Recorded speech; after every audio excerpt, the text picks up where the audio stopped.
As a follow-up to the Church of Moses one, comes from our recent trip to Italy, which was a gift from our children who are super cool, and specifically focuses on this little chapel. There are 92, we were told, in Venice. The most famous is St. Mark's Plaza, Palace of the Doge. We'll come back to, and St. Mark's Basilica, but just about a block away, oddly enough, is this little church right here called the Church of Moses, which has had in the 16th century a new face put on it by some people.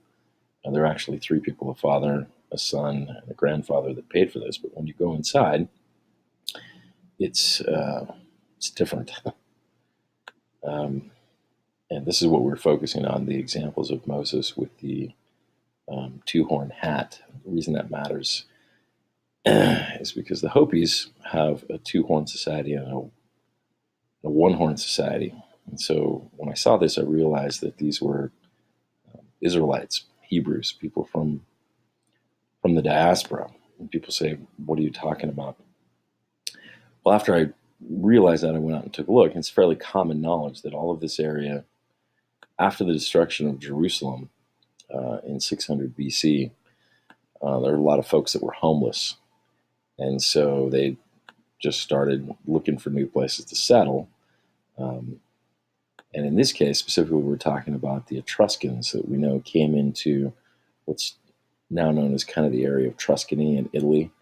And in this particular case, we're talking about Venice, which is an island port, series of islands right here. Whoops. And so once I had that experience at the Church of Moses, I started to look at everything else differently.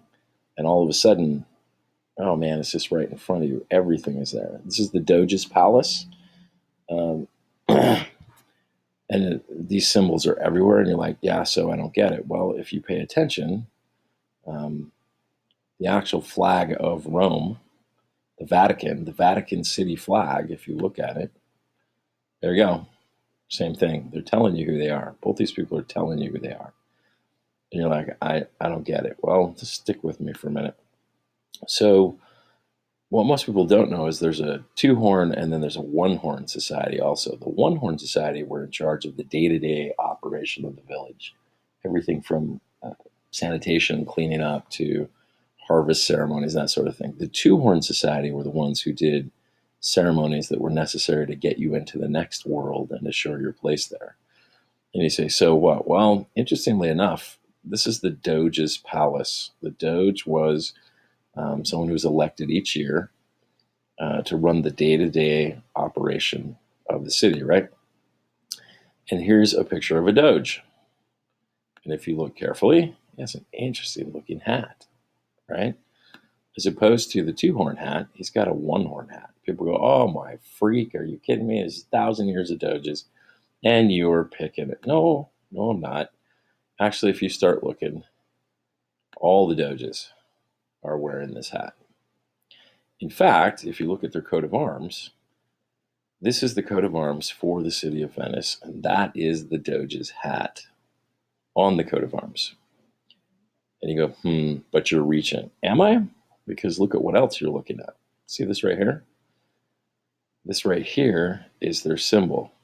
And you say, yeah, so?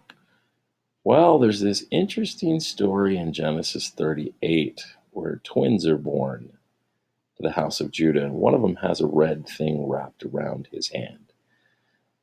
A red scarlet thread wrapped around his hand when they're born. And so there are two rightful heirs to the throne of Judah, and they designate themselves with a red lion and a golden lion. And this one specifically is a golden lion, the house of Pharez. Basically, these people are telling you exactly what you should know, which is at the fall of Jerusalem, the house of Pharez came and settled there. Or members of the house of Pharez, I guess I should say. And you're like, no. Well, okay, a couple more things. One of the most famous things in St. Mark's Square are these pillars right out here. In fact, the Bridge of Sighs is just right here where my mouse is, right over there. And people would be brought out of prison to stand between these two pillars to receive judgment. Everybody knows this. Our guide, everybody tells it. And you're standing there going, well, duh. These have names. This is Boaz and Joachim. And they were the pillars freestanding pillars just outside the door of Solomon's temple where people were brought to be judged. And you can find evidence of those all over the place. So you're like, what the? Yeah, these people are telling you exactly who they are. And if you pay attention carefully, you can find that symbol in a lot of places around the world that were affected by the diaspora.